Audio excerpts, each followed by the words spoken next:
Hello students, today we will study about the optical detectors. Optical detectors.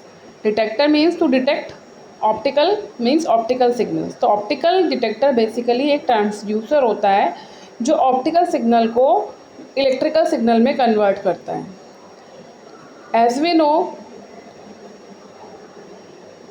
light signal travels in optical fiber cable. So at the transmitter and the electrical signal is converted into light signal, and then at the receiver and the light signal is converted into the electrical signal back. So at the receiver we need detectors. Optical detector पर पड़ने वाली optical radiations के according ही electrical signal उत्पन्न किया जा सकता है. अब जो हमारे ऑप्टिकल डिटेक्टर्स होते हैं उनकी रिक्वायरमेंट क्या है? मीन्स टू से कि कोई भी डिटेक्टर क्या ऑप्टिकल डिटेक्टर हो सकता है? नहीं. इसके लिए बेसिकली हमने कुछ रिक्वायरमेंट्स दी हैं, उनको हमें स्टडी करना है कि क्या क्या रिक्वायरमेंट है, क्या क्या फैक्टर्स होने चाहिए जिन पे वो डिटेक्टर्स जो हैं पूरे होने चाहिए, तभी वो ऑप्टिकल डिटेक्टर कंसिडर किया जाएगा. तो सबसे पहले ये कि ऑप्टिकल डिटेक्टर का जो साइज़ है वो बहुत छोटा होना चाहिए, जिससे कि जो फाइबर है, फाइबर से कपलिंग आराम से की जा सके. हम जान रहे हैं कि फाइबर के एंड पे ही लगेगा वो जो हमारा फाइबर होता है, तो फाइबर के एंड पे ही हमारा, for example this is your fibre, तो फाइबर के एक एंड पे हम सोर्स लगाएंगे और दूसरे एंड पे हम यहाँ पे डिटेक्टर लगाएंगे स्टूडेंट्स. तो जिससे कि फाइबर से आराम से कपलिंग की जा सके, तो हमारा जो आराम से कपलिंग की जा सके तो इसलिए इसका साइज़ हमारा बहुत छोटा होना चाहिए. दूसरा, इसकी सेंसिटिविटी अच्छी होनी चाहिए. Sensitivity to sense the minimum input, तो उसको कहते हैं उसकी सेंसिटिविटी. किसी भी इंस्ट्रूमेंट की सेंसिटिविटी क्या होती है? To sense the minimum amplitude और to sense the weakest signal, that is called the sensitivity. तो इनकी जो सेंसिटिविटी है वो बहुत हाई होनी चाहिए, क्योंकि अगर सेंसिटिविटी लो होगी तो जो लो इनपुट वाले सिग्नल हैं उनको ये सेंस नहीं कर पाएगा.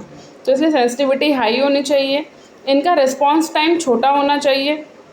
रिस्पॉन्स टाइम मीन्स जितने टाइम में वो डिटेक्टर्स रिस्पॉन्ड करें, ठीक है, मीन्स टू से उसको कन्वर्जन करें, तो that is the response time, तो वो कम से कम होना चाहिए. फोर्थ, इसमें नॉइज़ कम होनी चाहिए. इसका ऑपरेशन स्टेबल होना चाहिए और ऐसा होना चाहिए कि उसका टेम्परेचर का या फिर प्रेशर का कोई इफेक्ट उस पर ना पड़े. मीन्स टू से कि एनवायरमेंटल फैक्टर्स कम से कम उसमें इफ़ेक्ट कर पाएँ, ऐसा डिटेक्टर हमारा होना चाहिए. कॉस्ट, जैसा कि हम जानते ही हैं कि कॉस्ट एक बहुत मेजर फैक्टर होता है, तो कॉस्ट भी कम से कम होनी चाहिए.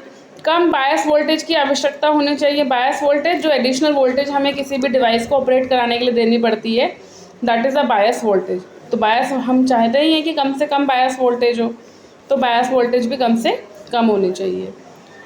इसकी विश्वसनीयता हाई होनी चाहिए. रिलायबिलिटी हाई होनी चाहिए. मीन्स टू से जो डिटेक्टर है वो रिलायबल होना चाहिए, उसकी लाइफ अच्छी होनी चाहिए, ये नहीं कि बहुत जल्दी वो ख़राब हो जाए.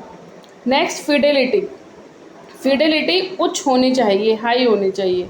फिडेलिटी का मतलब क्या होता है स्टूडेंट्स?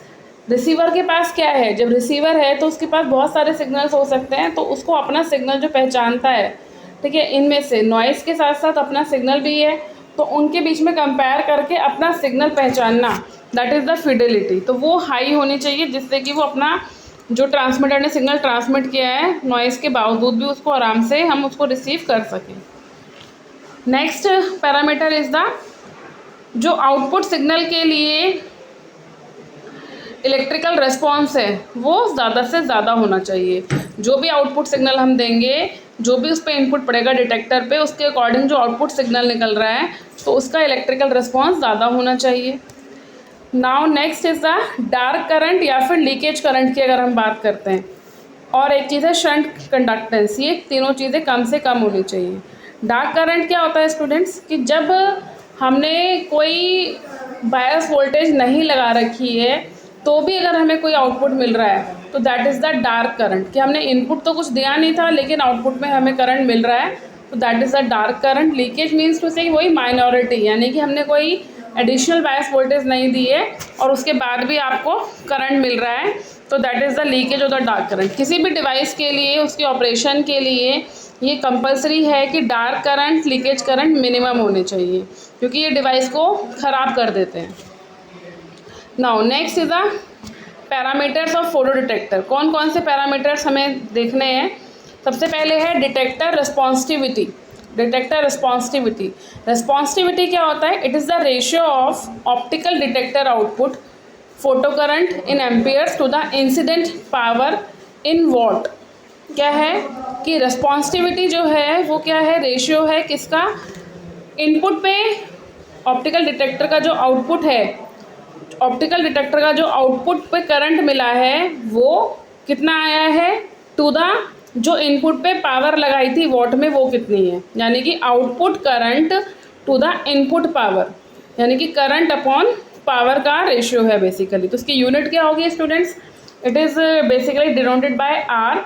आर से इसको हम डिनोट करते हैं और इसकी यूनिट आपकी होगी ampere per what. A by W लिखा है इसमें, मीन्स टू से कि ampere per watt. This is the unit for the रिस्पॉन्सिटिविटी।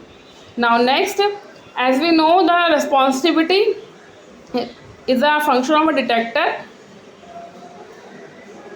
or it is a function of the wavelength of the incident light and the efficiency of the device. It means to say कि जो responsivity है वो कौन सी light है, उसकी wavelength कितनी है और आपके डिवाइस की एफिशिएंसी कितनी है, इसके ऊपर डिपेंड करता है। जाहिर सी बात है स्टूडेंट्स कि जो आपका करंट है उसमें कितना करंट है तो कितनी वेवलेंथ का सिग्नल है बेसिकली, जो पावर है, पावर एफिशिएंसी डिवाइस की कितनी है, तो उसके ऊपर आपका जो ये रिस्पॉन्सिटिविटी है ये उसके ऊपर डिपेंड करता है। Next is the spectral response range. Spectral means to say कि रेंज ऑफ वेवलेंथ। तो स्पेक्ट्रल रिस्पॉन्स रेंज का मतलब है कि this is the range of the wavelength over which the device will operate. ये वो रेंज है वेवलेंथ की जिसके ऊपर आपकी डिवाइस काम कर सकती है। मीन्स टू से कि कोई भी फोटो डिटेक्टर